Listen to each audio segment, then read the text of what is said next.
మేరు పర్వతము బ్రహ్మగారి గురించి తపస్సు చేస్తే ఆయన ప్రత్యక్షము అయ్యేమి కావాలి అని అడిగారు. అప్పుడు మేరు పర్వతము కొడుకు అనకుండా పరమ భక్తుడైన కొడుకు కావాలి అన్నాడు.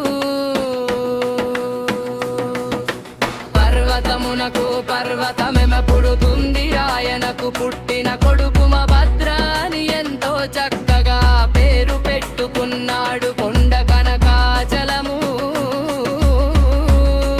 భద్రాచలము అయ్యాడు.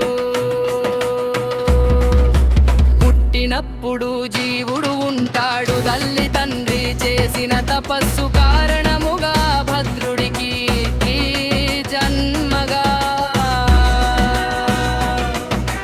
రామభక్తి అలవాటు పడింది. తర్వాతి కాలములో నారద మహర్షి ఆయన దగ్గరకు వస్తే నాకు రామంతా మాట్లాడక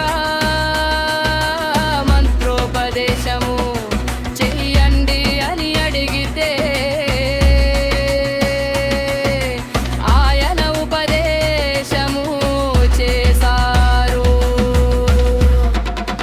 తల్లిదండ్రులను నాకు రామచంద్రమూర్తి దర్శనము చెయ్యాలని ఉన్నది, తపస్సు చేస్తాను అని అనుమతి అడిగడు. వాళ్ళు సంతోషించి అటువంటి కొడుకు ఎక్కడ పుడతాడు అని తప్పకుండా తపస్సు చెయ్యి అన్నారు.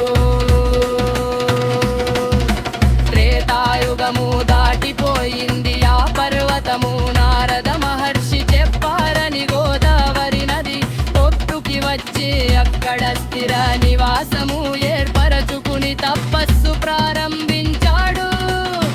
పడిగు బుధరాచల క్షేత్రాలో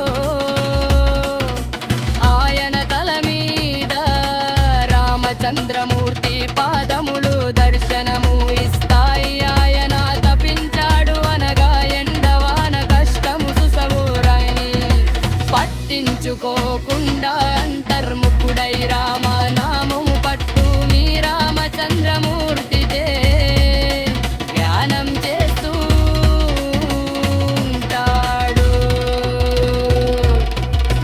రామచంద్రమూర్తి దర్శనము ఇవ్వాలి, అప్పటికి రామావతారము పరిసమాప్తి జరిగింది. ఆయన త్రేతాయుగముల్లో దండక అడవు తిరుగుతుండగా ఒక పెద్ద బండరాది మీద విశ్రమించారు. రామ స్పర్శ కలిగిన కారణము చేత అందులో ఉన్న జీవుడే భద్రాచలముగా పుట్టాడు. ఆ కారణము చేతుల రామ పట్టుముడి ఆయది విశేషమైన తపస్సు చేస్తాంటే ముర్పు జగులతో శ్రీమన్నారాయణుడిగా ప్రత్యక్షము అయ్యాడు. శ్రీ మహావిష్ణువుకి ఒక లక్షణము ఉన్నది, ఆయనపై రెండు చేతులగా శంఖ చక్రములు కట్టుకుంటాడు. చక్రము ఎప్పుడు కుడి చేతిలో, శంఖము ఎప్పుడు ఎడమ చేతిలో ఉంటుంది.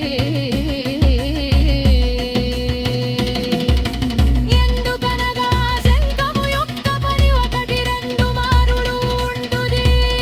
ఒక్కసారి దానిని నోటితో పూరిస్తారు. శంఖము విజయమునకు కుడి చేతిలో శక్తి ఎక్కువ ఉంటుంది. ఆ చక్రధారల చేత రాక్షసులు నాటురు మారకాడు. అందువలన కుడి చేతిలో చక్రము పట్టుకుంటాడు. కింద రెండు చేతులలో ఆయన ఎప్పుడు పట్టుకునే విధముగా ఒక చేతిలో రేలాడుతున్న తామర పువ్వు, ఒక చేతిలో శర్గమనే ధనుస్సు పట్టుని నావుకుంటే కదా తపస్సు చేశావు అని ప్రత్యక్షము అయ్యాడు. ఆయన ఒకసారి